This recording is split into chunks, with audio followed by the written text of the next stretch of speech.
While standard ANNs are powerful, they have limitations, especially with high-dimensional data like images. This is where convolutional neural networks shine. CNNs are a specialized type of neural network, specifically designed to process data with a grid-like topology, such as image pixels. The core innovation of CNNs is the convolutional layer. Instead of connecting every input pixel to every neuron in the next layer, a convolutional layer uses small filters, also called kernels, that slide across the input image. Each filter detects a specific feature, like an edge, a corner, or a texture, anywhere in the image. Imagine a 3x3 filter moving over a larger image.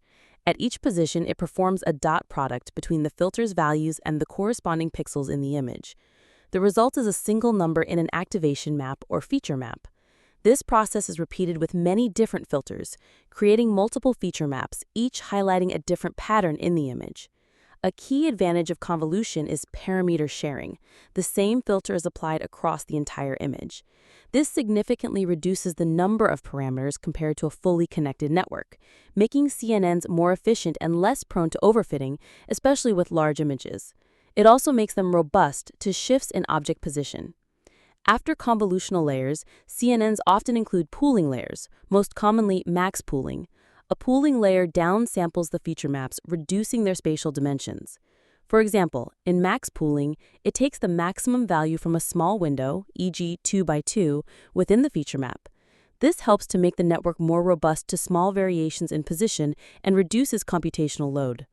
A typical CNN architecture consists of alternating convolutional and pooling layers, gradually extracting higher-level features and reducing spatial dimensions. Finally, the extracted features are often flattened and fed into one or more fully connected layers, similar to a standard ANN, for classification or regression. CNNs have achieved remarkable success in computer vision tasks: image classification, identifying what's in an image; object detection, locating objects; and facial recognition. They form the backbone of technologies like self-driving cars, medical image analysis, and visual search. Understanding CNNs is crucial for anyone working with image or spatial data. Their ability to automatically learn hierarchical features has truly transformed the field. Next, we'll explore recurrent neural networks, which are designed for a different type of data: sequences.